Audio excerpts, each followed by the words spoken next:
Odhiambo tarik 9 dwe mar 11 nyakorom Gajwanga na 225 machiegni ahinya chendo ni Maratil. Odhiambo mar Jumapil waikoni weche manyien mag mosebedo katuche pacho kanya kanodi chieng' makamacha kre nyakorom Gajwang omewaro hakimondi mewapachi bende live kaka pile enaria deka uchiel nono wantie live Facebook Ramogi TV ke imbui mar Eskachiel gi Ramogi TV Kenya mbui mar YouTube ka Jumapil kamae bang' weche manyien George Batidhi biro kanyo gi twaka mar Ratil kama gidhi winje duond kanisa gidhi keto duond kanisa e Ratil nyakorom Gajwang odhi bedo kanyo gi wende kama oting'o George Mwam ma en Bishop Malejo Maria, Moses Nyangi ma en Elder Karingeta SDA Church, bende Philip Obuya dhi bedo wendo, bende en Archbishop Christ Greater Exploit kachiel gi Dr. Winnie Owiti ma en Archbishop ma Voice kata Voice of Salvation. Duto nyakorom Gajwang dhibiro etwak Maratil mitao gi George Bati bang' weche manyien makawuono kata kamano wachao gi weche go Mwami Opek. We have got two Kenyans whom we arrested. They have been with us. I have their names, but I don't remember their names. They came. They were working with the Chagulanyi's group. Jatend piny Uganda Yoweri Museveni oyango jo Kenya Bob Njagi kod Nicholas Oyoo mane ondhi Uganda kaka ongoke ng'anyo mane odhi konyo Bobi Wine campaign. Familia machielo pachoka yuago ng'atgi manyocha onegi Tanzania ka jo Kenya moko mantie Tanzania nyiso luoro magin go. Oganda mar luo tindo bede opposition. Wang'ni watelo nwa bede sirikal.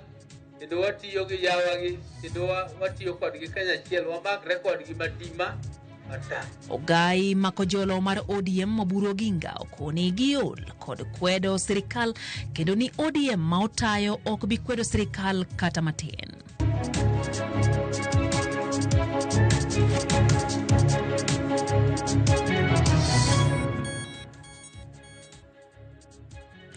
Wantie gi jalo Kolizo Tieno machiegni ahinya nyakorom Gajwang chenro en Ratil nyinga Lydia. Wachao kod piny libamba ma Uganda kama jatend piny Uganda Yoweri Kaguta Museveni oyango ni tend Uganda ne omako jo Kenya mabende gin jo Kenya Uganda Bob Njagi kod Nicholas Oyoo kendo geng'onegi kuom ndalo 38 koloso gi jopiny kokalo e nyakalondo mar piny Uganda Broadcasting Corporation. Museveni owacho ni Njagi kod Oyoo ne omaki bang' apisa mang'uyo maling'ling e piny mar Uganda yangogi kaka ongoke mag ng'anyo kendo ni negidhi mar konyo campaign mar jalno maketo sirikal ma Uganda Tesre Robert Chagulanyi mong'ere kaka Bobi Wine motelo ne yiero 2026. Elizabeth Jode chakonwa chendo ne gi report no e yo machal kodma. Seche matin bang' weyo thuolo jokedne ratich oganda Bob Njagi kod Nicholas Oyoo kod tend piny Uganda, jatend piny ma Uganda Yoweri Museveni owuoyo e wi ndhicho margi. Kane oloso e nyakalondo ma Uganda, odok ne okang' mane gikawo kolero ni okang'no luwore kod nonro margi mane ofwenyo ni ji ariyogo gin ongoke mang'anyo manyalo rocho arita. Even our own groups here, we monitor them with intelligence. Here, of course, we have very good intelligence, and we know them. Like, for instance, we have got two Kenyans whom we arrested. They have been with us. I have their names, but I don't remember their names. They came. They were working with the Chagulanyi's group. That they are experts in riots. Wechenego no kelo buok ka endalo mokalo tend Uganda no kwedo ni gionge lwedo e ndhicho mar ji ariyogo mane otimore tarik 1 dwe mar 10 e alwora ma Kireka mayudore Kampala. Katendo bila ma Uganda emane obedo mokwongo e kwedo wechegi e bura mane otimore tarik 6 Oktoba. I don't have any information to the effect that they are in police custody. Nor do I have any information that they are accused by police. If I had it, I would volunteer it here without any reservations. Jumbe ariyo bang'e, jolweny ma Uganda bende ne ochako kwedo ndhicho mar Njagi kod Oyoo bang' donjnegi kod okinde ariyo ma piny Uganda ne gin kod lwedo e ndhicho mar ji ariyogo. E duoko margi ne doho, Uganda People's Defence Force kata UPDF nolero ni e imenyo margi onge andika mane giyudo manyiso ni ji ariyogo nodonjo e pinyno. Bang' tendo bila kwedo ndhicho mar ji ariyogo, doho mamalo ma piny Uganda ne ong'ado bura, ka ginyiso kindego mondo go ripot e wi lal mar ji ariyogo. Elizabeth Ajode, Ramogi TV. Kwaduoge pacho ka jatend piny Kenya William Ruto nyiso yie mare ni piny Kenya nitiere kod nyalo mar wuok e dhier kendo bedo achiel kuom pinje mantiere ngadhu mamalo e yore mag dongruok, to mana ka jo Kenya oyie ni okang' ma kama nyalore. Nowuoyo e kaunti ma Samburu e kinde mane oyuore nyasi mar lamo kama oseo jotelo moko e pacho kae ma wacho ni nitiere kod paro maduoko Kenya chien ahinya kokalo kuom weche mag kiro mathiro dongruok e pacho kae. Oko achiel mar oganda ka bende omedo singo chwalo chenro mag dongruok e kaunti ma Samburu koreo koda ka tieko chenro mamoko manosechaki ma osebedo ka ochung'. Tuko na affordable housing going on very quickly. We have Milimani hapa Marara. We have phase 1, 2, and 3. By the time we go to Achas, within this county, we shall have 1,500 units for affordable housing. The amount of money we will spend will be about 1.5 billion. Na hiyo ni kiojo tu ni ya kwanza. Tuko na maono hapo mbele tutaongeza. Wametuambia kuna watu walichoka na umaskini wakakataa. Na sisi pia kama wa Kenya tukatae umaskini, tukatae ukosefu wa kazi. We must refuse to continue to be a third world country. And that is why we must do whatever it takes so that we can raise the ambition of our nation and move Kenya to a first world country. And it is doable. Mimi niko na imani. Askofu ametuambia tumuamini Mungu, tujiamini na tuamini taifa letu la Kenya. That is how we are going to move Kenya from a third world country to a first world country. We believe in God, we believe in ourselves, and we believe in our nation. Bang' sidhe yanga kaka Ogai mar ODM Mayor Kojolo, Senator Masiaya Oburu Oginga koro golo koke kendo wacho ni kaka jo ODM giol gi kwedo piny owacho kuom kinde malach. Komedo ni mano ok ODM makoro ikore mar tayo. E twak mare gi jofwamb weche e pare ma opoda, Oburu no kwedo jokanyo mag ODM makwedo sirikal, kowacho ni gichalo jogo matucho yie magiidho. E kinde no jaod bura Mandhiwa Martin Owino kod nyawadgi ma Kisumu County Ruth Odinga oko kuku mar ODM mondo mi oteg duond burano e kor gwenge kendo kwedo jogo magiwacho ni tucho gi listi mopogore opogore mag jotelo mag duond burano e kor gwenge ka giwacho ni teko mar ODM oyiengore kuom jopiny. Ang'ni ok nwadog watel ni joluo bedo oko mar sirikal. Oganda mar Luo tindo bede opposition. Wang'ni watelo nwa bede sirikal kendo watiyo gi jawagi kendo watiyo kodgi kanyachiel wamak rekod gi matima mata. Emomiyo ok wanyal tucho yie to wan e yieno. Kochopo ndalo ma koro dhi e yiero 2027 to koro wabiro bedo piny kod wawinjre kodgi mna motegno ni wan to koro mae rito nyeo sirikal manyi wadonje kaka Kisuma. To makoro wadonje makoro waloso kanyachiel ne. Makoro waloso kanyachiel ne. Wan to wan kanye. Waneno trend moro kama is not going to stand. Coordinating committee, county election committee, gima branch osetimo maber. Gidhi girucho.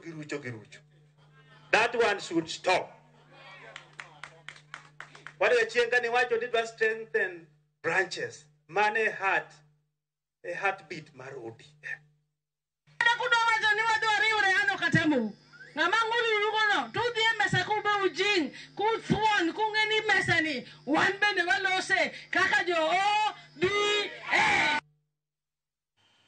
Dakika ena abiriyo nyakoro mgajuang bang' saa achiel midhiambo chendo endatil erokamano ahinya kuom medo keto Ramogi TV kapa wakawo yo mokwongo. Mwalimu Faith Mzomo ka ntiere Malindi wacho ni entiere kodwa e chendo odhiambo ma kawuono, kata wacho ni youth leader is very intelligent, wacho no yie gi Dr. Oburu kabisa kuom kaka owuoyo kaka otayo duond burano.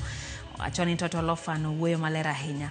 Neno bende Trimas Odhiambo wacho ni entiere kodwa chenro makuod ni asemane ni kacha in bende kaeto Alwala Junior kantie di Ruby Orphanage wacho ni en bende wache gichopone e yo makare. Elijah Marshall wacho kanyo ni ratil chopo Oyugis Nyangiela Museveni wacho ni odhiadhi amos pod jo Kenya negilit. Haya, neno bende ote kanyo mar John Abongo wacho ni nyakwaro kombo Woodgame wacho kanyo ni osedonje yo makare gino Ramogi TV kamoro ni Kariobangi Market Stall 151 wacho ni giduto gimora hinya giweche gi kaka chopo ne geyo ma owinjore. Beno kanyo ote mar David Ouma Makolande wacho ni entie Dandora Phase 5 kaeto Engineer Lazaro Kanyambo wacho ni entiere kodwa chenro duond bura mar ODM wacho ni mondo koro gibed kod yo achiel ma igolo godo weche. Otiso kanyo ni One Channel mabiro golo wach e low party kik giwe weche okikre nikech oneno ni ntiere selfish leaders moko mabiro bago joluo ng'ato dwaro mondo me owuo kendo mondo duonde owinje nikech ntiere dwaro magin godo kaka gin giwegi. Kata kamano wacho kanyo no wuoro ka jo Kenya tinde ineno mana ne gin experts kata jolony weche go mag ng'anyo gi jopinje mag libamba. Yo matinya korom gajwang chenro entatil odwoko mathoth kikidi mabor.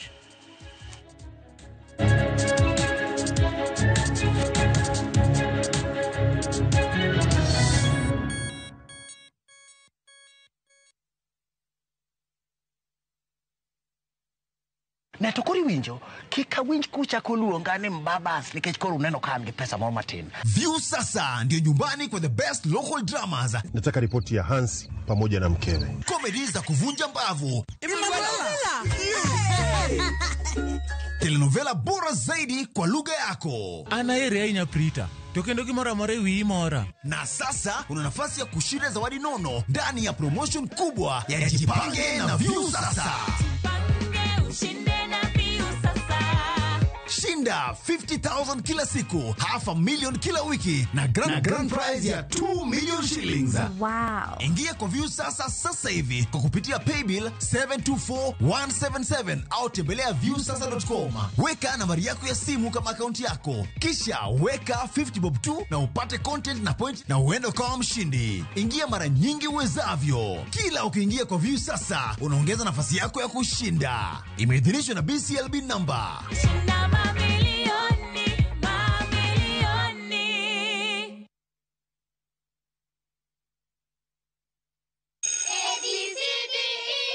Na mwanafunzi bora katika somo la hesabu ni Suleiman Yakobo.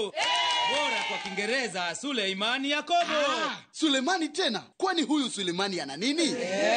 Bwana ni yeye. Kwa kila somo. Tulieni wenzangu. Mwanangu yuwajitahidi. Nami kama mzazi nina siri. Siri ni Nice. Ninapolisha familia na hakikisha na walisha Nice Extra Premium. Ewe mteja, ufikapo dukani agiza unga wa Nice Extra Premium. Ugali wa Nice ni mweupe, wenye ladha tamu na huiva kwa haraka. Nazo chapati za Nice Extra ngano ni nyororo na tamu. Nao mchele wenye ladha tamu ni Nice Pishori kutoka Nice Rice Millers, Mwea. Bei ni nafuu. Ni ukweli, siri ni Nice. Si Nice na Nice Extra Premium.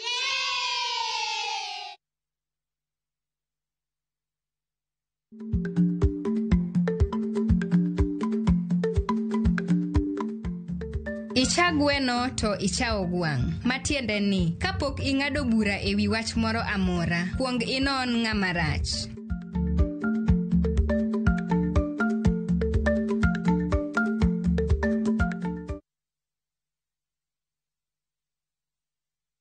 Are you a Kenya government civil servant na uko na emergency?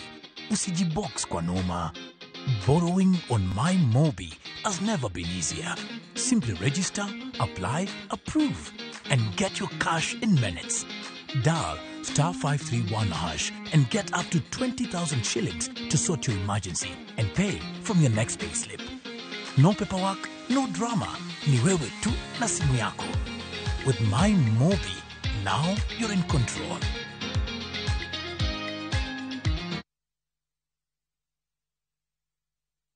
Royal Royal Mabati Factory Limited nitie gi discounts makende e kinde ni endi mar Christmas. Deca Roofing Tiles yudore e nengo mar 100 mabat ka mabat, ka steel trusses to yudore e nengo mar 199 kilo ka kilo. Wakelo ni mwandu kamora mora e Kenya maonge chudo mora mora. Gochno e namba ma 0722 638 kata ket oda mari e mbui mar www.royalmabati.com.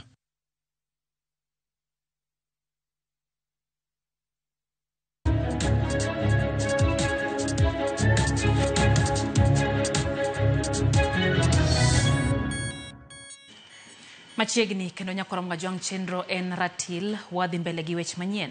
Josiasa maketo sirikal tesre korose jatenda piny Kenya William Ruto ka giwacho ni kuom thuolo mar higni 3 mosebedo e telo serocho chal mar sectors mopogore opogore anyato mago mag somo, thieth kod ohala.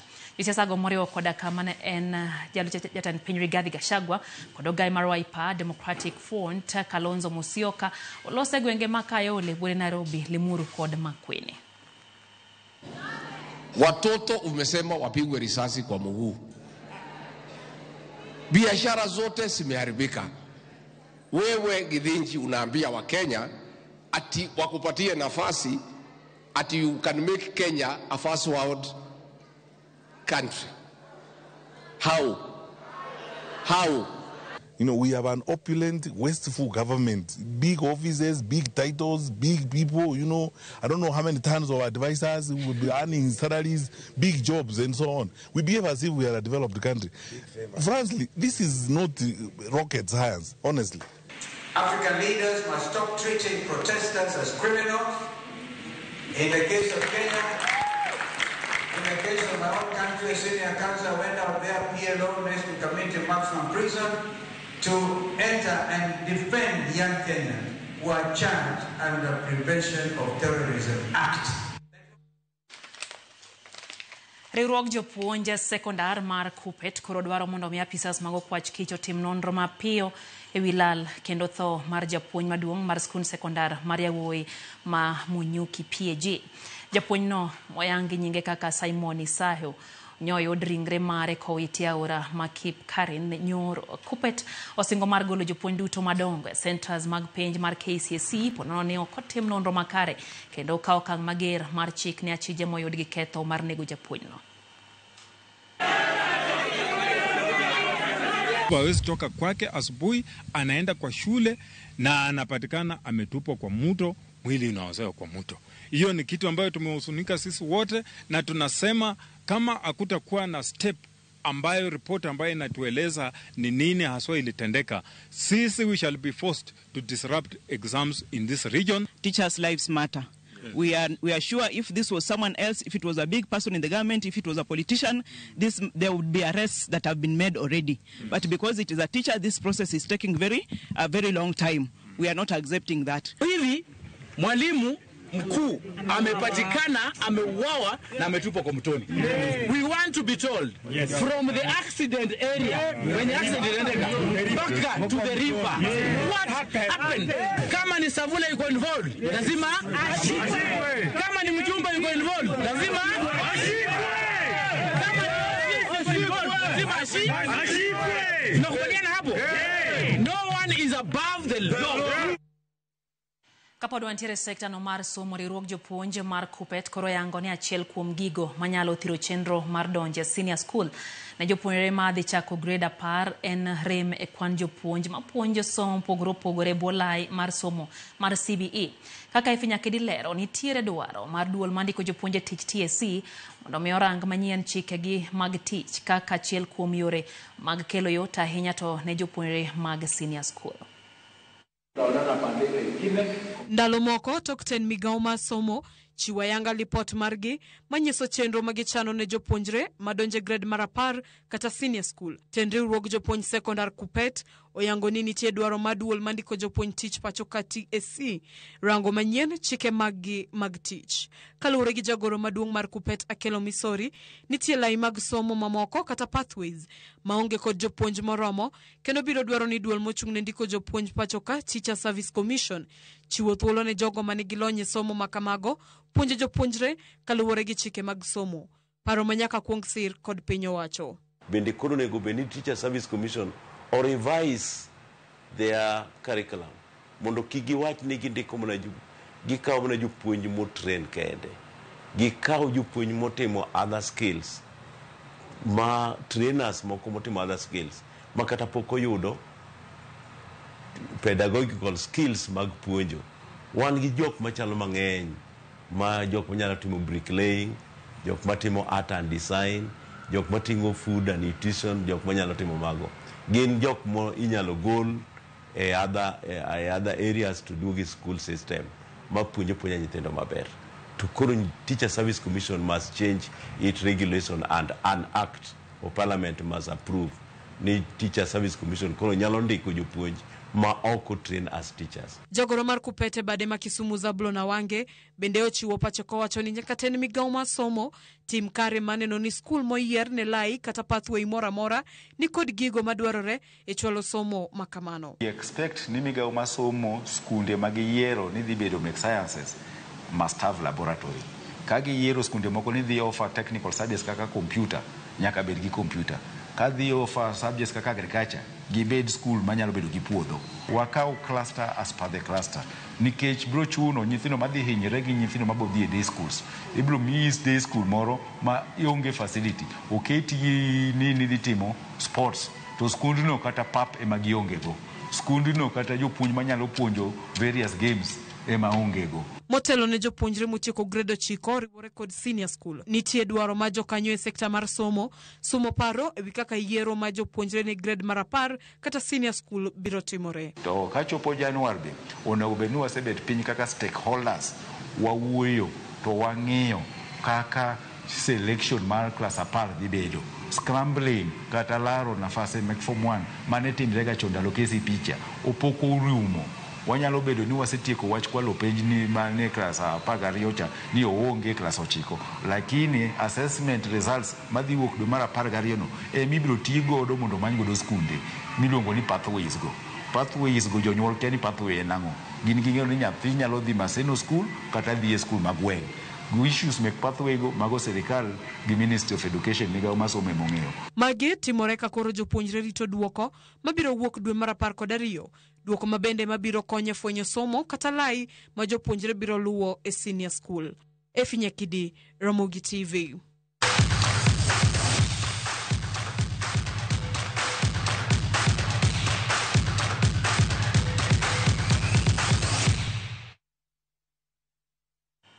Joloch nyadi 21 tuke adhula lig maduong' e pacho ka Gor Mahia oidho nyaka e thuolo mokwongo e chung' mar klepe tok lo klab mar Police FC gonde 2-0. Tugo mano bagi alap Manyayo National Stadium. Felix Oluoch no loyo ne Kogalo gol mokwongo e dakika mar 3 kapok jatugo Sharif Musa medone Mahia Gor Mahia gol mar 2 e dakika mar 3. Gor Mahia nyaka sani nitiere kod points 16, point achiel nyim Kakamega Homeboys mosetugo tuke mathoth mohewo Gor Mahia. E tuke mamoko mane obagi kawuono, klab mar Bandari FC nowuok amodhi gol 1-1 gi KCB ka Shabana nolo klab mar Ulinzi gol 1-0. APS Bomet nowuok amodhi gol 1-1 gi Mathare kinde ma Kakamega Homeboys bende nowuok amodhi gol 1-1 gi Murang'a Seal. Arif Musa Sirengo Ramadhan anasema hii ndio serikali. Mashabiki wa Kogalo wanasema run nzuri yake Sharif Musa, tachi moja tu. First of all, congrats to the opponent. They deserve this win. We in life, in sport, in football, either win, either learn the lesson. Now we learn the lesson about how and what to move forward, and ahead of us, we will see how to manage everything in the days. Well, of course, today it was special because we saw the opponent play, and so. You know, normally we go 4-3-3. This time when we went 3-5-2 in order to put pressure on them. We did that and work in the first half. Second half, we were just, as a matter of fact, to manage the game. We saw them coming in with long balls and stuff, but we weren't too worried about it at all. Kocha mar tim Kenya jotugo ma owuoyi ma hikgi ni piny mar 17 Junior Stars William Muluya ogolo listi mar jotugo 25 mabiro ting'o nying Kenya e tuke mag Sekafa mibiro bagi e piny mar Ethiopia e kind tarik 15 dwe ni nyaka 2 dwe mar 12, tuke ma ibiro tiyo godo mar manyo tiko tuke pinje Afrika. Junior Stars nitiere group A kama oting'o timbe kaka Ethiopia, Somalia, Sudan ma milambo kaachiel gi Rwanda, ka tim Kenya biro manyo otiko madonje tuke mag pinje Afrika. Timno oting'o jotugo matindo mawuok e skunde gi mago mantie kod lony duto mane okwany gi jolony weche tuke adhula mosir gi riwruok matayo tuke adhula pacho kae. Tim mar Junior Stars igeno ne biro wuok e pacho ka kiny ka gidhi e piny mar Ethiopia. The camp is doing well. Yeah, tunaendelea vizuri. Kwa sababu ya to keep iko fiti sana, so like tumelearn a lot here in the camps ndio. Apart from home tumelania vitu zingine mingi. Ka for example discipline ya camp iko juu kushinda nyumbani. Unapata camp kuna the specific time that you are supposed to sleep. There is a specific time that you are supposed to wake up. The qualifiers, being a tournament, everyone goes there to not only to participate but actually to try and compete. It's one of the ways that the team can play into the World Cups, a tournament that is being held annually for us, and we understand that the maximum stage actually should be for you to be assured of making it to the AFCON is the final. So as a Kenya team, we believe that we want to go and compete. And if we get in the finals, then again, we'll have secured ourselves a place into the AFCON.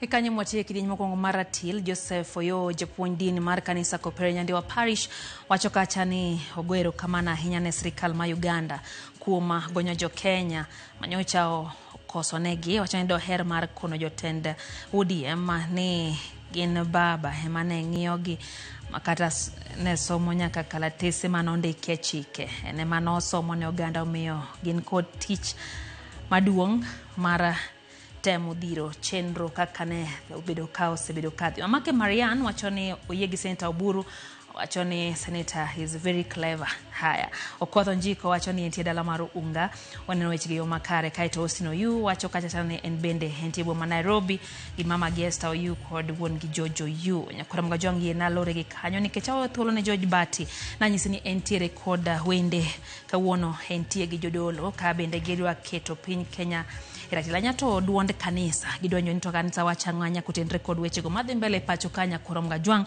odhibo Dr. Winnie Owiti ma en Archbishop Vosh, George Buan ma en Bishop Lejo Maria kachiel gi Philip Obuya Archbishop Christ Greater Exploit bende entie kanyo gi Moses Nyangie en Elder Karingata SDA Church. Duto nyakorom gajwang gidhi twak weche go motendre kod kaka duond kanisa wacho. Duond kanisa to enango kutendre gi weche gi matimore pacho ka en twak ma George Bati biro daka mochok kendo miyo kikidhi mabor wasebedo gilizo tieno kaka jaloko maro rom kendo sade ke chenro no mar huimore. Ditima sana.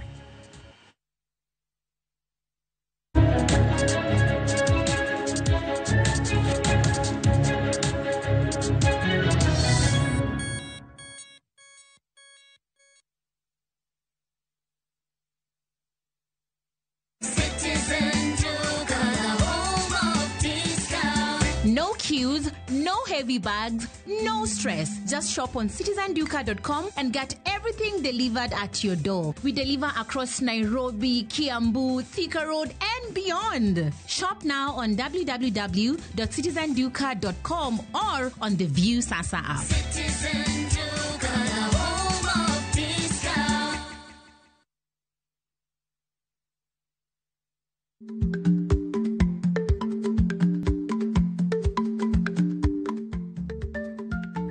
Timni e nyingi, matiende ni gima itimo ema biro loso nyingi, ka timni rach to nyingi ema kethore.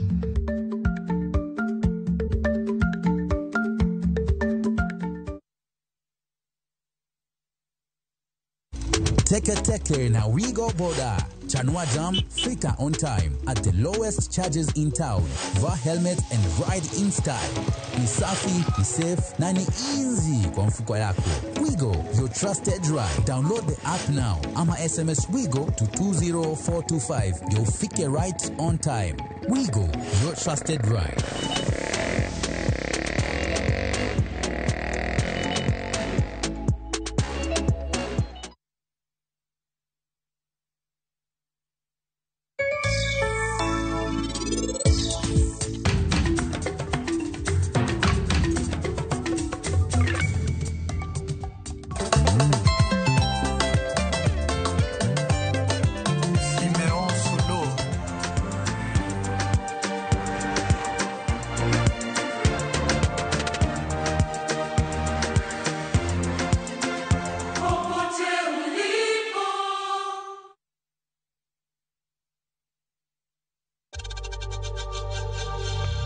We know times are tough, so save money by buying airtime from M-Pesa to any network with zero transaction fees. Dial *487*2# and get your airtime PAP with zero transaction costs.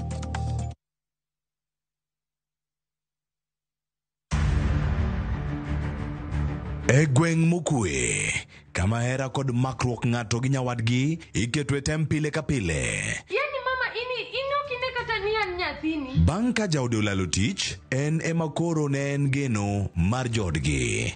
Wach tich ni ka onge to dichuo geriawa. Kata kamano, bedo gi chuny monyosore nyalo miyo kata mana joma nigi chuny motegno odonje mudho. Ang'e baba ni sani ikale mateko, lakini kikideo. Be joodno biro yudo ng'wono koso odgi biro podho nikech singruok ma ok ochopo. Ana onge weche mang'eny. Polisi makero aluongo mondo tim wachno. Ne masira mopondo ewi Nam Cinema Jumapil saa 2:04 otieno mana e Ramogi TV. Kik bai.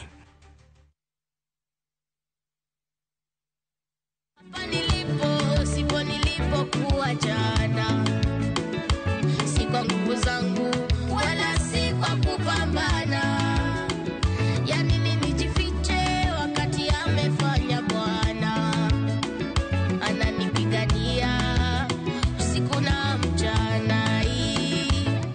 Kupata wimbo huu kama sikiza tune yako, bonyeza *811 *277#. Kumbuka, Sikiza na Citizen ni nyumbani kwa wasanii wote. Kwa Ramogi. Regulation occurred through gimiluongo ni public participation. Be ikori mar donjo matut e weche madongo e Uganda wa. Ribadhi mawuok e TSN ng'eny seriously. I have to say this. Wanono weche siasa kod weche mamulongi ma jopiny. Sama gigo nyaka japur.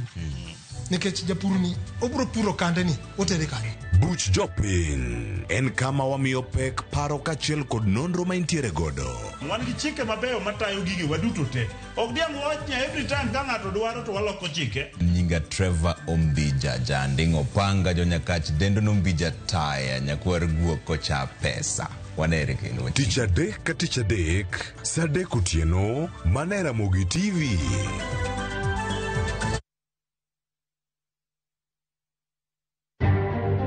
Bende isebedo gi siso mar ng'eyo gigo matimore e alworani. Sama gari ofundoro ji mang'eny, koyudo hinyruok to kata insurance temo hepo. Obed chenro mag sirkal, obed masira mayudo ji kar tich. In safety mari, ni kanyo. Nonro mamulo ratichi. Somo kende oken kamoro mibro wach ni ng'at mosomo ni dhongere wacho ni ng'ani dhi succeed in life.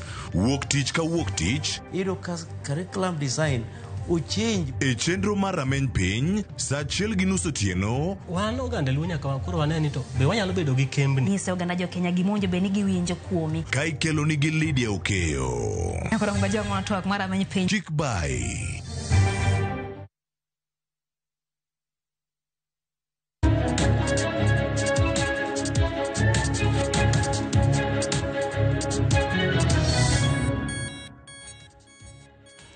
Erokamano nyakwara Ramogi, thuolo mar twak kaka nosenyisi gi Lydia Okeyo chopo ma en twak mar ratil kama kawuono wang'iyo duond kanisa e ratil. Kinde ka kinde king'iyo migepe mariembo piny kendo machiko piny mamiyo piny bedo gi yo. Ok dikal ma ok ikwano kanisa nikech ka e kama kinde duto ng'at mane gidwaro nyalo dhiye mondo por wach gi jotich Nyasaye ka ing'ado ne rieko. Sama piny obedo kod pek e yo mar dhi mbele, bende ikwayo kanisa ni mondo kinde duto bed kalamo mondo Nyasaye koyie to loke samoro gima timore ma ok bere piny.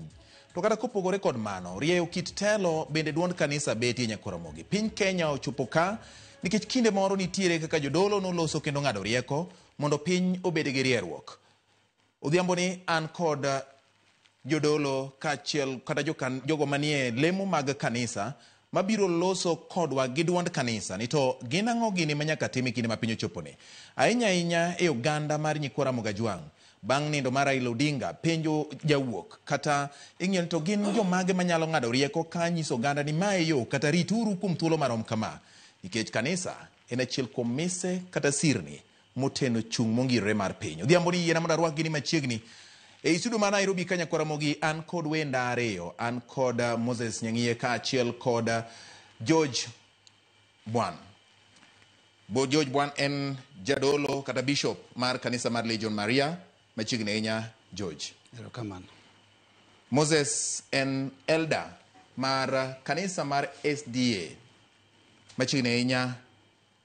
Moses, erokamano warwa George. E dala mar Kisumu Nyakwaramogi an kod Philip Obuya mabende en jadolo kaachiel kod Archbishop Dr. Winnie Oweti. Gin bende gintiere studio ma Kisumu. Wadhi kod gi mbaka achiel kachiel mondo watwagi kendo wawinjre ni to gin ang'o gine mowinjo bed ni kanisa timo. Kapok giikore nikech chikruok marwa ma Kisumu bende dhi nyime Nyakwaramogi mondo wachak twak machiel kachiel. Ok adhi ketho sa, adhi kawo thuolo mondo wachak twak gi Nairobi ka ka bang'e to watudore kod Kisumu bende nikech wan gi studio ariyo bende mongirore ahinya mondo wabed gi twak mong'ith. Arwaki ni machiegni kendo imos Nyakwaramogi Ajwang' Bishop George. Erokamano George Bati e studio maramogi. Mokwongo anyinge iluongo ni George Owino Mwam, an jaugenya gweng' moni Kanyinek, an bishop mar Legion Maria. Erokamano ahinya. Nyaka gie sani duond kanisa ochung' kama chalo nade? Duond kanisa nyalo wacho ang'o e kit chung' mar piny kata kowo kata ywa chien gi gik mosetimore kinde mokalo? Duond kanisa, ing'en kanisa pogre gi josiasa. Kanisa en kama ilame Nyasaye. Jo kanisa gin jok malamo ne kwe mar piny, kendo gin jok mohero ni piny mondo bed gi kwe. Kendo kalore gik mosetimore ma usenenogo, wan walamo mne Nyasaye mondo mi piny mwantie sana pinywa mar Kenya ni kwe mondo bede. Nikech ka onge wach Nyasaye kata ka onge wach lamo Nyasaye to piny nyalo ringo kamarach. Tok dwaher kaka kanisa mondo mano timre. Erokamano ahinya. Moses, imbi kawo thuolo mar moso Nyakwaramogi. Ane mana fulo nyingi, nyalo wacho nyingi bende wuon. Kasto wang'iye ni to e kinde ni piny nigi dwaro mane kowuok kuom kanisa maduond kanisa nyalo kelo lokruok? Erokamano ahinya wadwa George. Inyinga ni iluonga ni Elder Moses Ang'ero Nyang'iye. An awuok e dala mar Karachuonyo, Kindu Bay. Kanisa na madala iluongo ni Gende SDA Church, to kanisa na ma Nairobi ka iluongo ni Karengata SDA Church, mane dala ma Karen.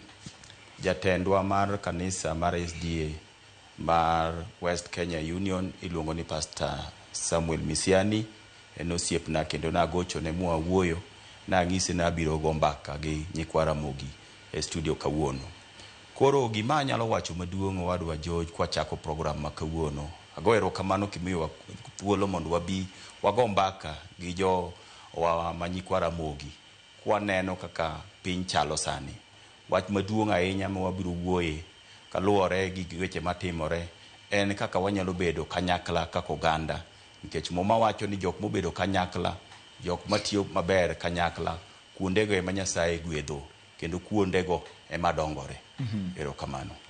Nyaka gie kinde ni ahinya to bang' nindo mar Raila Odinga, samoro oganda luo ni kod penjo mathoth ahinya ni to owinjo bed ni gichung' kama chalo nade? King'iyo to samoro josiasa wuoyo ahinya kata gine maduond gi winjo ahinya ka kanisa ling ka oganda penjore weche mathoth ahinya ma samoro jo kanisa nyalo konyo gi e duoko. Yes, Moses. Erokamano. Wadwa wacho kama gimotimore ne oganda luo ni en gima ne pok waneno sana wan joma pod tindo. En gima okelo buok maduong' kabisa ne jo kanisa, okelo buok ne jo siasa, okelo buok ne jo ohala, okelo buok ne jok mohero dongruok e ganda mar joluo. Kendo kane baba nindo Raila Amolo Odinga, jatelo mane waluoro ahinya kaka wan joluo, ne obwogowa kabisa.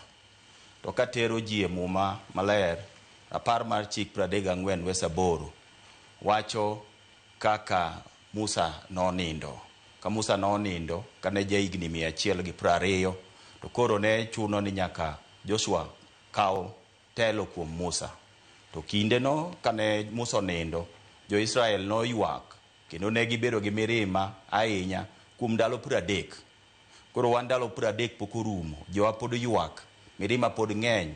To an gima adwa wacho ni bang' ywagno ji biro bedo kanyakla, jo-kanisa, jo-siasa, jo-ohala, mondo wane kaka wanyalo tudore kaka joka ng'ato, mondo wang'e ane ni to riwruok mane wasebedogo momiyo ji oluorowa kabisa e piny mar Kenya ni onyalo endelea nang'o. Koro abiro gombo ni mondo ji obi otudore kanyakla mondo watwe wach kaka joka ng'ato, mondo riwruok obed gimoro achiel. Mane ka gweth mar Nyasaye biro bedo e kindwa. Mane gima anyalo wacho sani. Yes, Bishop George. Yes. Ang'o mowinjo bed ni kata yo mane ma kanisa owinjo bed ni luwo mar rieyo wach gi sani, nikech sani king'iyo samoro chochni mag paro nyalo bet, kendo sama buok machal kama obiro e chuny oganda, iyudo kata ka yo ma ji react godo, yo ma ji wuoyo godo pogore, chikruok nyalo bet kaka ng'ato ang' ne paro ni akare mane chal ka gima bothi awacho marach, to kanisa nyalo ng'iyo gik moko gi chien mos, to giwacho ni ka wang'iye to mae yo mowinjo bed ni oganda luwo kata dhiye, mae yo mowinjo bed ni wahoyo godo oganda, mae yo mowinjo bed ni wakwero godo jok manyalo samoro wacho weche moko manyalo kelo kata mana ichwang', pogruok kata thuwe kind oganda. Erokamano George Bati. Samo wantie ni piny oringo kodwa marach, wan joka nyanam kendo gi nyikwara mogi duto ni wawinjo gik manyotimore e tok Sababa kaka nyi neno no, piny obuok. To josiasa wacho maggi, to wan kaka kanisa wawinjogi nikech piny obuok, nikech jakom kanyi neno kolandi ni jakom owe piny. Onge ng'ama inyalo wacho ni nyoko buok, nyaka an mabet kani. Kendo gima nyotimore nyobuogo piny. To kwa lamo Nyasaye, Nyasaye biro keto piny kama owinjore, nikech jakom Raila Amolo Odinga nyo en ng'at Nyasaye, kendo bende nyo ng'e Nyasaye, to Nyasaye nyo tiyo kode maber mondo mi piny kik kethre ahinya, kik gik moko wuore ahinya. Mane omiyo nyo kelo wach moro ni kotho seche 72. Koro wan kaka kanisa wan gi rol maduong' ma koro wa play mondo mi wariw josiasa, nikech jomoko wacho ma, jomoko wacho ma, jomoko neno ni joluo serumo to pod ok warumo, pod wan kuom Nyasaye, nikech Raila Amolo Odinga pile nowacho ni odwa fight nyako neno tero joluo Kanan. Donge nyawe joluo kama ber, donge gibed mana kanyo, kik koro gibed gi pogruok. To wan bwa lamo ni gi Nyasaye ni dhok manyalo gwenyore, nikech kwa lamo Nyasaye to dhogi ringo mana achiel, to piny bedo mana kare. To Nyasaye man malo chiemo no chak no kel jatelo moro manyalo telo ni joluo, to mana through lemo. Kamano. Kinde duto Bishop kachiel kod Moses, sama weche dhi matek, samoro iyudo ka idiro weche moko kata piny ringo kama ogajore. Sani warieyo e kinde ma bang' dweche 2-3 mabiro mbele ka, tibodo ka koro siasa omako mach ahinya, kendo ing'iyo pok mar piny gi gwenge ma ji wuokie. To kata mano kende, e Uganda ma nyikwara Mogajwang', nitiere kata kinde mane Raila pod nitie, iyudo ka weche moko ne wuok ne jogi wuok kocha, jogi wuok kone. To kata mana e kind oganda luo kende, kata mana e dhoudi matindo manitie e Uganda, iyudo ka wacho ni ng'ani wuok kocha, wuok e toka aora gi kocha, joka wuok e toka nam gi kocha. Koro ma gin gik manyalo wuok ahinya e kinde ma jatelo mane nyalo kwe piny bedo maonge. To kanisa nyalo bedo gi duol mar siemo jok ma samoro kelo pogruok yo machiel kachiel. Kinde moko penjo osepenjore, ang'o momiyo samoro kanisa ok winji duondgi ahinya e siemo, ok kata ni e lamo, e siemo jotelo ma samoro nyalo kelo pogruok e kind oganda. Yes, Moses. Erokamano. Aparo ni kanisa to thothne siemo wadwa George. En mana ni seche moko mondo mi wami jotelo mag kanisni respect, kata duong' ma minyalo migi kaka jotelo motelonwa seche moko dok chien matin. To kendo gima adwa wacho ni wan te wan chwech Nyasaye, kendo wan te mane pinyni onego bed ni wamiyo Nyasaye duong' mokwongo, basto bang'e wamiyo jogo matiyo ne Nyasaye ma Nyasaye oluongo mondo tinegi heshima. Basto ka giwacho gimoro kaka jokanyanam, to wabiro winjo kendo ibiro gayowa. Penjo moro maber kendo kapok wiyo wil onego awache. Wadhi e yiero mabiro 2027. To gimoro aneno ka dwa wuok e pinywa mar jokanyanam ka mapok naneno ok en gima ber ahinya. Jaluo ne en ng'at manoluoro chwero remo kabisa. Kendo kane watindo tineno kata kama iyang'e gweno, tin ka nyathi matin tidwa ni ringi ok ibed kano, idwa marit ka gweno no sa chiek mondo idhi chame, to ok idwa neno kaka oyang'e. To gima timore sani ni nek moro wuok e luo land mok ber, ma dhano negore anega, kendo iyudo ka ng'ati nego to onge gima timore, kiny chak inega nega ng'ato to onge gima timore. Adwa kwa jowa ni wadoga ni chien vijende, sirikal temo manyalo, to sirikal ok nyal bedo kodi nyaka e odi. Watema ne wadog chien mondo wang'iyane kaka wanyalo luoro dhano ma Nyasaye ochweyo. To ni mogik, kaka iwacho ni, riwruok biro mana bedo kama ber ka ji oherore, ka ji omiyo jo kanisa kiwango mar yie mondo mi gitel na giwacho ni wadhiuru kama. Nikech kiwacho kaka ni chake maber, kanisa chalo osiptal. Kendo jogi te, gibed jo ohala, gibed jo siasa, ng'ata nyaka dhir ka e kanisa, kanye ma ginyalo yude chang mar chuny. Koro ka ng'ato dhi kanisa kendo go chonge piny, to jotend kanisa ong'iso gi ni wan jokanyanam wang'iyane uru kama, watime uru kama, mondo wariwre kanyakla, mondo mi duong' to gi hera to gi respect mane kabila mamoko miyowa ka oendelea.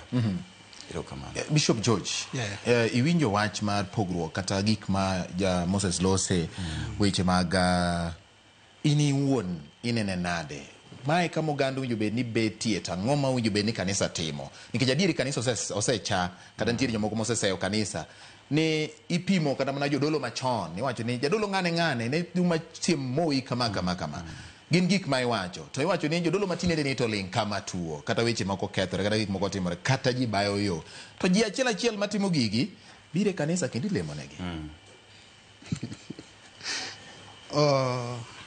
Erokamano. Awinjo kaka wadwa wuoyo. Kanisa nitie thuolo ma kanisa ok nwang' maber. Mondo migi wechegi, nitie jomoko manwang'o thuolono to jomoko ok nyal nwang'o thuolono. To kinyalo chiw thuolono maber, tinyalo wuoyo, inyalo wacho wach, inyalo puonjo piny. E pinywa mar Luo kae. Yes, en thuolo mane Bishop? Awinjo ko wadwa wuoyo. Yes. Biro. Awinjo ko wadwa wuoyo kama ber. Jaluo. Election makoro biro ni. Jokanyanam gi nyaka nene koro nendo age makoro wagikeni. Yes. Ok ne wan jok machwero remji. Jogi ok richo, to jachiene molor osedonjo kuom jowetewagi. Masani nyalo yudo ka ng'ati yang'a kale. To mano nok kitwa ne waluoro chwero remo. Iwinjo? Pochopo kanade to kanisa nitie. Mane penjo ma samoro ng'ato nyalo penjo. Kanisa chien no, ene kanisa omiye teko maromo nade ma iwinjo. Iwinjo? Yes. Jachien ng'endo jachuny dhano. Onge kama ome timie thuolo ne dhi. Nikech wadwang'o ni Satan en bedo kawo thuolo kama chielo ma mondo tichni. Iwinjo? To tijeno nyalo dhi maketh gima duong'. To kanisa to mana tie ji lema. Onge ng'ama ok lem. Nyaka jok mineno timo gik ma ok beyo, jogo be lamo mana Nyasaye. To jatem kodonjo tinyalo timo gimoro. Omiyo kwe mar piny nyaka wachake gi wan wawegi gi nyithindwa kuonde mwadakie. To kwe mar piny mwawuoyeni ok onyal bet ka kanisa ok lem mondo mi nind ma piny rudi maber. Ok inyal bedo gi rieko moro kiwacho ni anan chief, anan kengo manadi, anyalo rito piny. Iwinjo? Inyalo bedo gi kwe mana ka kanisa olemo maber tibendi yudo ka kwe ni e gweng'i mirito.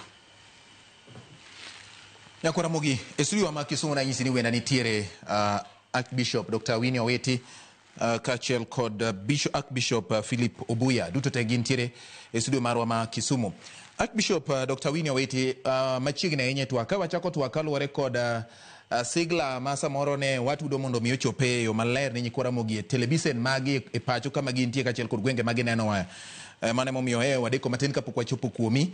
Kata kamano thuolo en mari mondo ikaw inyiswa ne in Dr. Winnie Owiti, Archbishop mar Vosh, kaka alere no samoro in kod nonro machielo gi lony machielo. Kata kamano wan ka wang'iyo weche mag duond kanisa kawuono ni e piny Kenya area yotelo e ng'iyo gik matimore kendo chiwo yo ni ma yo mowinjo bed ni oganda luwo ahinya to bang' nindo mar Raila Odinga ma ochung' kaka mise maduong' ahinya e gayo oganda ahinya to weche mag siasa, weche mag kido kod timbe kaachiel kod yo ma oganda Nyikora Mogi luwo. Machiegni ahinya Archbishop Dr. Winnie Owiti.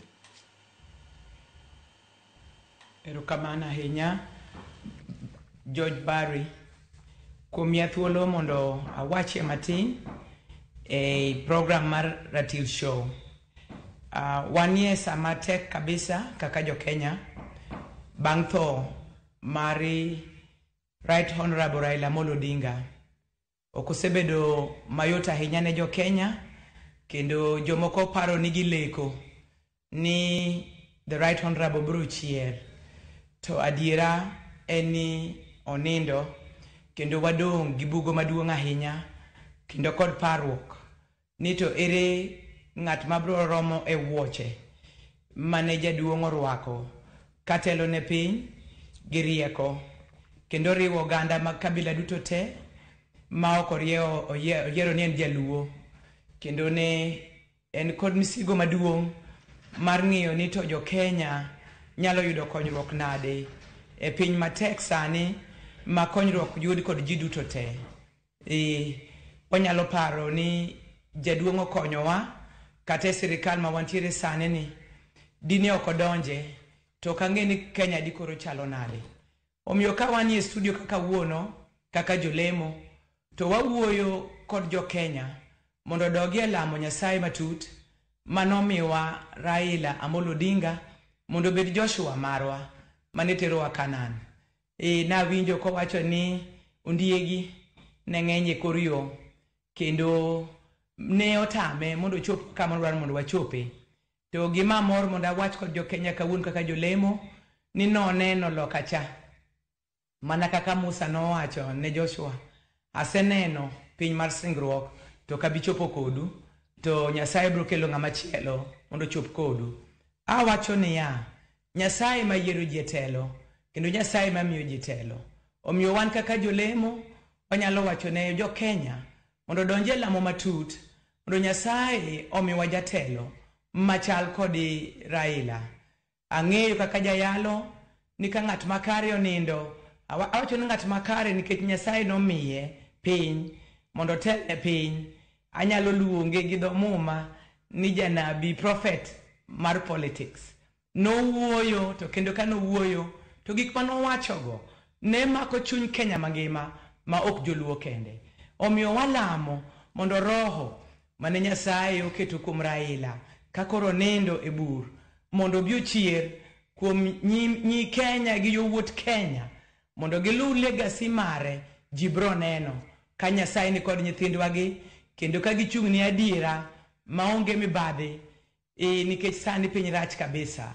Ji mang'eny iloko kod pesa kendo kosemigi pesa to gik moricho giluongo ni beyo. To Raila Amolo Odinga ma baba ne ok nyal lok gi pesa, nodwaro mondo ne piny maber. Omiyo wan gi lamo maduong' ni Nyasachwa manokelo ne Joshua ne Musa ng'iyo Kenya gi wang' maber kendo wadoguru e lamo mang'eny e kinde machalo kod ma mondo Nyasaye onyiswa ni to en ng'a ma Nyasaye oketo kata mani oganda luo ka mondo obi oringi wachni. Atiko ka wacho niya, muma wacho ni kodhi lwar achiel to koti to ti mang'eny. Alamo mondo roho mane Raila nigo mondo ti kuom yowuotwa gi nyiwa mondo wayud Raila mang'eny endalo mabiro mondo Kenya obed kama ber dakie. Nyasaye tok nyal koso ng'at ma oting'o malo. Omiyo walamo kaka jolemo mondo kuo bedie kendo kindeni kaka walamo Nyasaye ok nowewa kaka oganda Luo. Agole Nyasaye erokamano. Ma gik manyalo wacho kinde makama ni walama ahinya kendo wabed kod kwe mang'eny. Ji dwa wuoyo ahinya to jatelo ka wuoyo to non ahinya gik mowacho. Wach mora mora mawuok e dho jatelo ni kod meaning maduong'. En kinde mar lamo kod sayo mondo wayud jotelo mabro miyo Kenya dhi nyime kaka legacy mar jaduong' monindo ne dwaro. Ma wach manyalo wacho kinde machalo kama kaka jolemo wamed lamo. Erokamana nya Archbishop Dr. Winnie. Penjo mara mana kotendo gi gimi wacho ni jotelo ka wuoyo to non gima gi wacho. King'iyo sani nyaka nyo Raila Amolo Odinga nende. Nitiere kaka weche wuok kuonde mopogore opogore, kuonde jotelo mopogore opogore, gigolo wach. To kanisa ni kanye kinde mama timore. Kanisa winjo bed ne tema ng'oni kichwange ni kanisa nitie. Dipo ni kanisa biro ling ma samoro jotelo manie lai mag siasa ka weche maringodo ma nyis oganda yore manyalo bet ni okegore. Koso kanisa biro chung mar rieyo wach ni kae kama winjo bed ni oganda luo kaka kanisa ochung. Nikech kinde duto jogi tema loso gidhie kanisa chiel kata machielo. To kanisa nigi duol mar rieyo kendo wacho mana kaka nosetimore kinde mokalo. Ang'o ma kanisa nyaka tim gi kinde ni kapok weche okethore Dr. Winnie? Wacho ni Kenya ka wan kod kanisni mang'eny to mano osebedo chandruok maduong' kendo en ber. En chandruok to en ber. Mondo kanisa owuok kaka duond achiel osebedo chandruok maduong'. To wacho ni achiel en teko. Kendo kaka iluongowa kaka wuono aneno jowetena man Nairobi, elder mar kanisa mar SDA, jatelo maduong' Malejo Maria, kendo an ka kodi Bishop Philip Obuya. Inyalo yudo ni luongowa ka bari to oko kuchocho gima kelwa kachiel mondo wabed kamae, mondo wawach dhok achiel bedo matek. To kanisa to wuoya to nikech en divided, ji ok nyal winjo gima kanisa wacho. Ana wacho niya, ka kanisa wuoyo to wuo kaka dhok achiel mondo wan kaka jotelo sani wuo kaka jatelo e Luo land kendo kanisni wang'eny e Luo ka kabisa kendo atelo Kisumu ka tinyalo yudo ni duol ng'endi to ka giwuoyo to giwuone giwinjore to ka ji owinjore ya achiel to muma wacho ni gima nyalo tamo jogo timo onge. Omiya luongo mondo duond kanisa obed duond kanisa ka kanisa owacho kata en jatelo ma otelo ne lejo to owacho to an Winnie Owiti bayie ni kanisa wuoyo to ambe ka wuoyo to nyawadwa machielo jatelo mar SDA yie ni kanisa owacho. Gima chandowa wawuoyo to achiel marwa osebedo chandruok maduong'. Alamo mondo kanisa wuo to wuo kaka gimoro achiel, wawach gimoro achiel, gimwa wacho no biro carry the day. Kaka kanisa wachung' ne kwe kendo ok wadwar corruption, ok wadwar kaka an Winnie Owiti to kahero corruption. Thank you. Wadwaro mondo Kenya odhi nyime kong'e ni kanisa ni e Kenya to kanisa owach dhok achiel. Erokamano nya Archbishop Dr. Winnie Owiti. Wadani mondo awinjane duond Philip Obuya bende mondo nyiswa ni en owuon wacho ni kanisa kowuoyo to winjo bed ni kanisa chiko ite ni kanisa wuoyo. Kendo wacho ni pogruok e wach kata duol mawuok kuom kanisa miyo samoro ng'ato yiengore kuom kanisa ma entie. Jaduong' Philip, ere kaka kanisa dhi wuoyo gi duol achiel mar rieyo piny mar nyiso oganda ni mae yo nikech rombe tiwinjo kibero ni interdenominational conferences kata prayer sessions bedo ga rombe mag alam monywando kanisa mathoth bang'e no ka giwuok to gima kanisa pod wacho idu ka samoro kawe motegna ahinya biro chopo kanye mondo kanisa koro rieyo oganda kata kanisa nyisi ji yo moriere tir monjo bed ni luwo joka nyanam kachiel kod piny Kenya. Jadolo Philip. Erokamano Bati, odhiambo sana imana kaka jowadwa bede osewuoyo Dr. Winnie and jotich Nyasaye mamoko.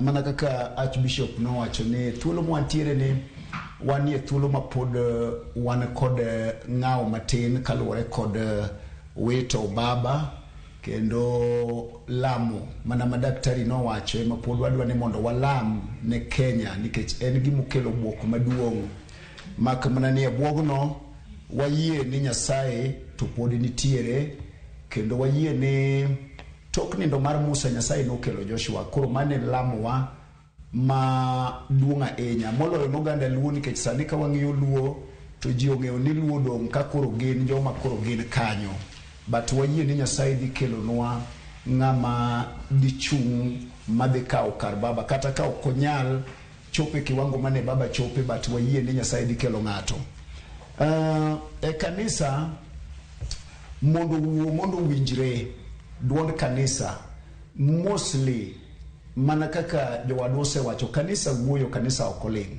en gimoro amora matimore kata obed weche mane dhi mbele manye waneno e Kenya ka mag maandamano kanisa ne wuoyo mak mnani sama kanisa ne wuoyo to wantiere kod pek mwantiere godo en ni wan gi pek kod government nitiere sama gi value kanisa gi sama gi value kanisa kendo nitiere sama gidwaro mondo kanisa at least mostly Kenya ka waneno ka government dwaro kanisa sama ji ochomo siasa kaka koro chakre next year gibiro winjo gima kanisa wacho but sama idwa chiw direction tiyudo ka wabedo kod challenge koro aparo ni wach maduong' en ni kanisa onego bed ni sirikal ochik ite gima kanisa wacho nikech piny ok nyal bedo piny ka onge kod church wan kod church kod sirikal koro sirikal marwa kochiko ite sama kanisa wuoyo to biro miyo wayot mamiyo gi kawo gik ma kanisa wacho kawo gi e pusa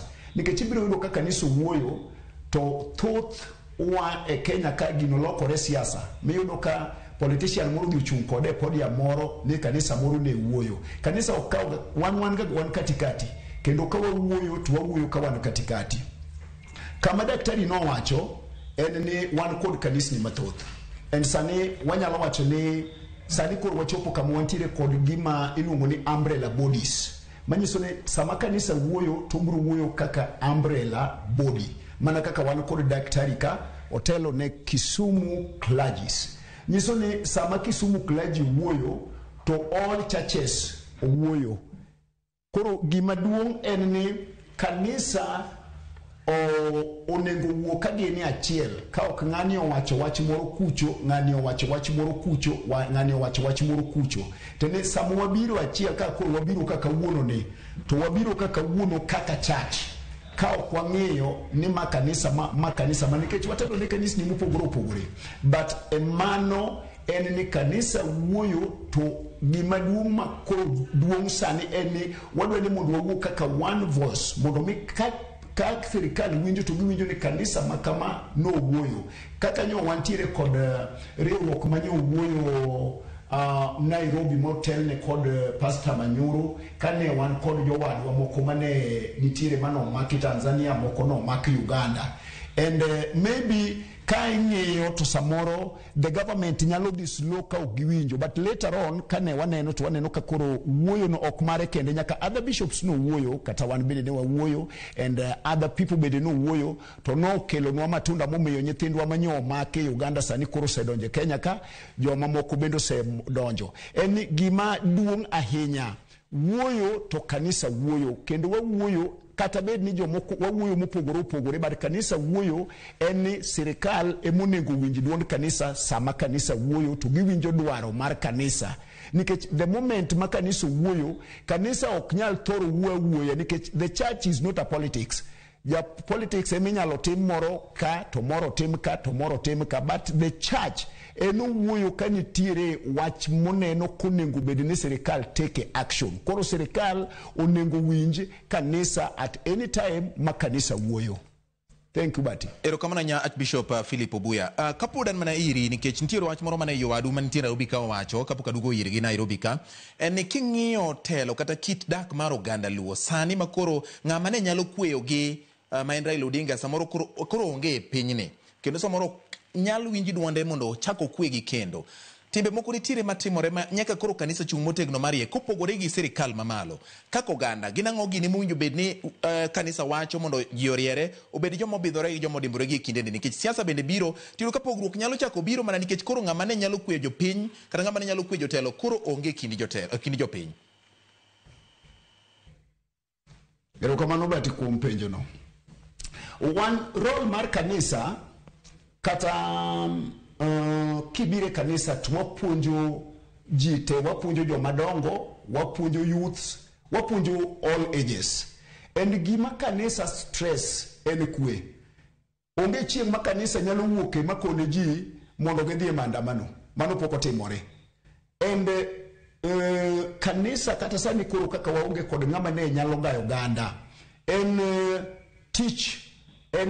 teach wa en wabiro endelea kod puonj mane wapuonjo cha and gini bende chako dok ne jonyuol mantiere kod nyithindo nikech gini kanisa wapuonjo ji e kanisa mostly waromo kod ji e kanisa okorom kod gi e miechegi samwa se puonje kanisa en wadwani mondo ng'ato mondo mi o take the action tidini mondo mi otim gima ne wapuonjo cha mak mana nodok e dalagi kata odok e ode koro en tich nikech kata ka wan kod nyithindwa matindo tino mane waneno ka samoro ne inyalo negi gik machalo kamago en tich wa mondo wakonyre kanisa kod jonyuol mondo wan ka wasepuonjo to janyuol bende mi okama mondo wuok kod nyathine mondo mi onyise ni mage ma okonego bed ni timore nikech wan kaka kanisa wan kod forums mang'eny mwaloso mwawuoye kod nyithindo kendo samwaloso forums ni yie to wayie ni kata sani koro wachomo election mwadhiye to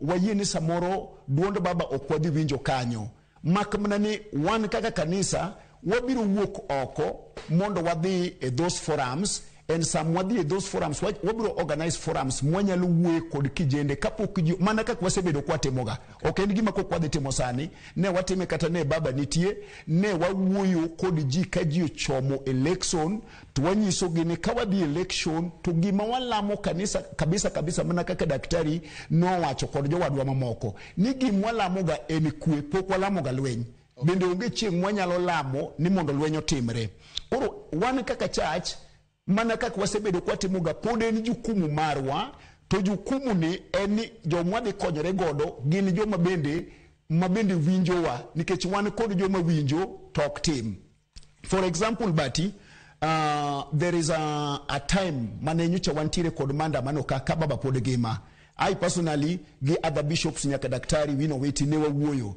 but kiyudo the feedback mag messages ne wawuoyo kwa wacho ni kwe mondo obedie ka ji ochomo saba kiyudo feedback kaka kanisa wan wawuoyo kwa lamo mondo kubedie tiyudo ka the reaction jomoko neno mnani osemiwa pesa mumiyo wawacho ni mondo kubedie onge pesa ma government miyowa mondo waluong kwe gimumiyo waluongo kwe ene wadwaro mondo mi wadaga ka wan achiel kendo ok wadwaro mondo walus ngima nyithindwa koro ene jowa wapuonjo gi e kanisa and edala be onego bed ni puonjo gi the same and gin bende onego giwinjwa sama wuoyo kaka kanisa nikech the moment mwuoyo kaka kanisa wawuoyo mondo mi kwe bed nikech piny maonge kwe waneno kata kaka koro piny kaka piny chalo sani waneno kaka piny wa majirani mabende waselamo ne kaka Kenya ka waneno gik matimore kiwinjo de kaka ji owito ngimagi and mano jukumu marwa kaka kanisa en wang yie ni oganda biro dong koriwore to gimwa biro preach gimwa biro yalo mabe waseyaloga en kwe mondo wabede kod kwe kata election nitie kata election onge. Erokamano ahinya Archbishop Philip Obuya. Bishop George kachiel kod Elder Moses winjo kaka jowetewa ma Kisumu kata jowetewa ma Kisumu loso kendo giwacho ahinya Archbishop Philip wacho gimoro ka ni samoro ka ji wuoyo kata kidwaro kwe mar piny to ang' ne wach ni nikech ng'acha no dhi leme kanisa gi Elder Moses chali no weye gimore momiyo koro Elder Moses wuoyo yo machalo kamano kano dhi olemo Elejo Maria korgi Bishop George chali no weye gimoro gik machalo kamagi dipone kanisa osebedo ng'ala ma koro en onge ler moro ma ji nyalo neno kuom ji neno mane isamori tiyo kode goganda ma ok ni en wuone ma koro duonde chiwo yo munjo bed ni jopiny luwo. Yes, Elder Moses. Moses, yes. Erokamano ahinya wadwa George. Aparo ni gima wanyalo wacho madieri ni seche moko wan kaka jotich ruoth watero kiwango wadhi piny seche moko ma wanyorre kuom josiasa ma seche moko kendo wachalo ka gima koro respect monego bed ni miyowa kendo dok piny. To akwayo ni wan kaka jotich ruoth wang'e ni wir ma Nyasaye owirowa en wir ma special ma kaber to josiasa go gine monego bed ni gibiro irwa mondo gikwa lam mondo walam negi. To ok nwane mwadhir gi sate miyo koro seche moko luor koro dok piny. Mane kiwango mar jotich ruoth. To kiwango mar jotelo gima chako go kendo madwa chaka wacho ni wang'e ni ng'ama Nyasaye owiro ne otelo kendo luongo jing Nyasaye en ng'ama nyaka miduong' ma kata ne luor kata ni bedi jatelo machal nade to nyaka ing'e ni jatich ruoth ma Nyasaye owiro nyaka miluor. To mogik ma nyalo wacho en gimoro malichie moloyo ni sani kinosomo muma wadak e ndalo giko. Wan e ndalo giko kendo iwacho ni era mar osiepe biro dok chien. Kendo yudo kata kiweyo weche mag jotelo kata mane family ji lawre gi betini koro mano kwaneno mago to wang'eyo ni warruok uchigni chopo. To koro gimonego bed ni watimo ahinya kaka wan jokanisa sana leaders onego bed ni walemo kata mana sani akere keke ma wantieni gimonego bed ni watimo mogik en lemo maka ber ka jokanisa nyalo wacho ni wadwa ni walem odiochieng' ma kama ne piny mar Kenya mondo mi Nyasaye omiwa ne direction nyalo bedo maber moloyo. Bishop George. Yes. Wachni ma otenre kod ma wacho sani kaka piny oti gi gik matimore kanisa wacho ni samoro ng'ato nyalo bedo ni neno kanisa giyo ka chien koche momiyo kanisa samoro umo dwandgi kata ok giwuo motegno ahinya ka gik moko dhi maber. Ka watieko. Nitie wach moro. Yes. Awinjo ka Dr. Winnie wache kanyo to en adier. Kanisni ng'eny to ji ogede dindegi miyo ok wanyal riwo wiwa kamoro adi achiel nikech ng'ato neno kowacho wach mar din ne mane kowuoyo to onego bed ni kiwuoyo kaka koro wan kani wawuoyo wawuoyo ni aba mar jolemo duto mok wang'iyo ni an ja Legion Maria wadwa ni ja SDA gik mak chal kamago gigo emoseketho gik mang'eny ketho duond kanisa kabisa. Kaete kanisa kamineno wantieni awinjo ka jatich Nyasaye moro wuoyo kanyo Philip. Yes. Owacho ni nitie thuolo ma sirikal ok dewago. Ang'o mi mano timore? Mondo mi jokanisa moko ne koringo dhir jasiasa jomoko dhi dwaro pesa dir mano ok wanyal riambo. Nitie jok modich gi gima donjo no to ok lamo Nyasaye gadier. Iwinjo? To magi duto kok wanyal weyogi to ok wanyal keto piny e lwasi makare e tich Nyasaye ni.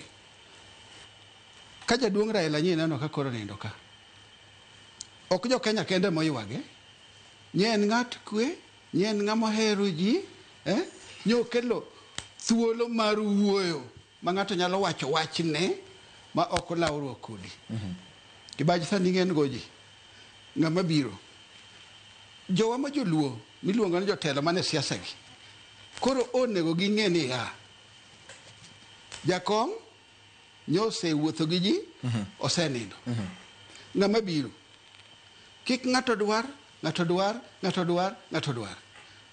mar ariyo jatelo kaka jotendwa mane siasa gi nyaka gibed jok moritore kendo girito dhogi.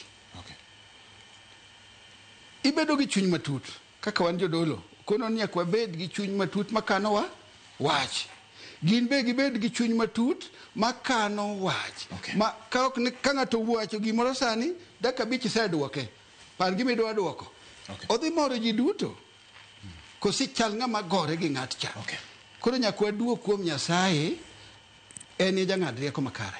Yes, Moses, mana wach ni mogik kaso wadhi. Aneno kidwa tieko. Gimoro ne wiya wilgo ka wadwa George. Mana machuok kende. Kana biro ka to kijana moro ng'isa ni no winjo ni Jakobo chier. Adwa wacho kamba nikech kiwanga ina ni biwa puonjo jowa. Yes. Muma wacho ni ng'ato konindo to sanindo. Jakom onindo. Jakom ok nyal chier sani. Obiro mana chier ka Kristo biro duogo. To kendo gima adwa wacho kadwa tieko. Yes. Ne jatelo ma Nyasaye osayiero ni joluo. Nyasaye ong'eye. Kendo kobiro chopo kiwango makoro Nyasaye gole ayanga. Roho mar Nyasaye biro miyo wa jatelo no maber kabisa. Mane gima anyalo wacho. Erokamano nyawadhi e studio ma Kisumu mana mapiyo piyo mondo watieki nikech twak obedo mamit kendo machuok. To chuok no be mit ne nikech kae kama puonjruok wuokie ma ifwenyo gik moro mowach mapiyo matin to ne kod teko mar konyo oganda.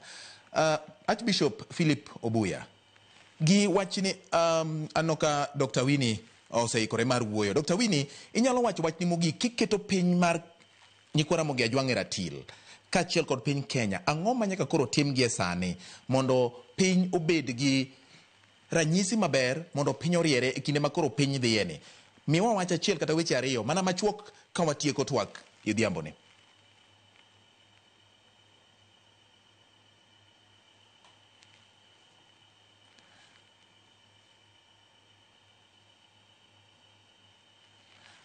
Archbishop ka oponi winja daher mondo mi imiwa wach achiel kata ariyo ni to ginang'o gini munjo bed ni oganda timo jotelo ma oseyier sani unjo bed ni timo mar neno ni Kenya obedo Kenya ma ji oyie godo kendo duond kanisa pod ibiro winji. Oganda Nyikwara Mogi Ajwang' kokalo kuom jotendgi matelo ne motelo negi sani ma Nyasaye omiyo migepe yore mag siasa bendo bedo jogo manyalo winjore e yo makare. Aparo mabiro dhi kuom Philip, ok ang'eyo ni ka Philip inyalo winja in mondo mi duokane wechego. Nyakwara Mogi timo mos ni studio wa ma Kisumu obedo gi ng'ikruok matin. Okay. Inyalo dhi nyime Philip.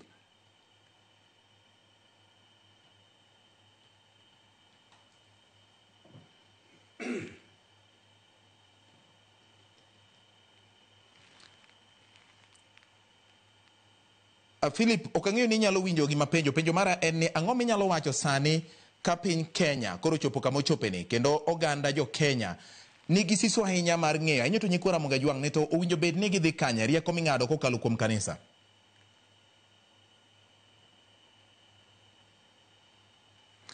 Aparo ni pek obedo e winjruok.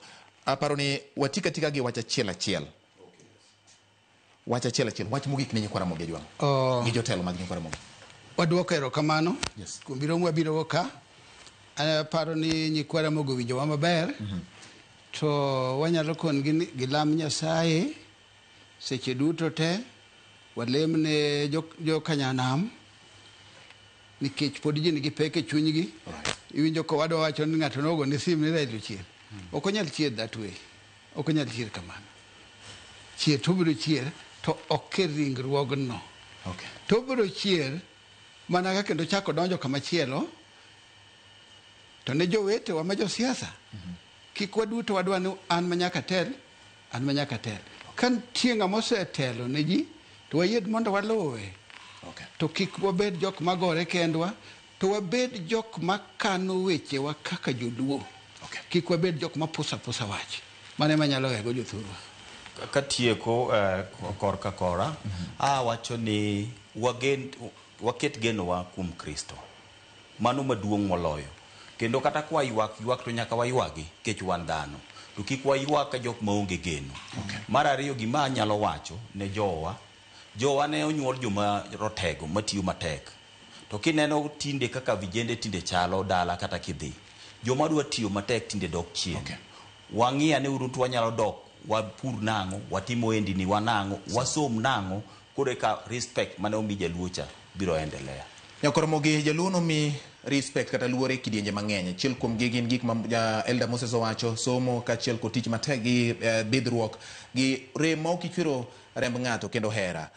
To meno bende mowacho ni jotelo ka koro bed joma riek makano wach e chunygi kendo jaluok ne en ng'ama buodha wach nyaka ji hore mondo pim ni to gimidwa wach ni dhi kelo ber mane ne oganda kata nyalo hinyo oganda yo machalo nade kidienje mamoko kata ndalo mabiro. Nyinge en George Bati elo jotelo mag kanise kata jodolo mowuok Kisumu mabende wabedo gi ng'ikruok matin tudruok kori Archbishop Dr. Winnie Owiti mar Vosh kachiel kod Philip Obuya kachiel kod bende Elder Moses Nyang'ie kachiel kod jadolo Bishop George mad Nyasaye rit nau kendo nyaka thuolo machielo mar Ratil. Nyinga en George Bati oriti masani.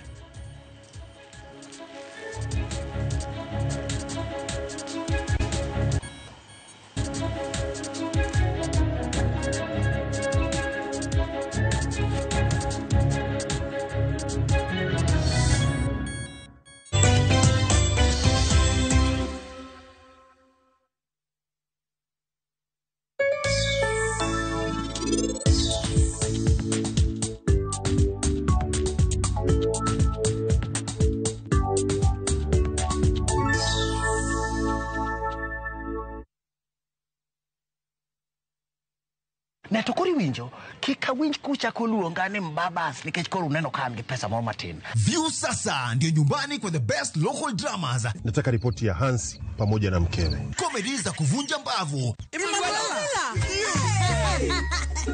Telenovela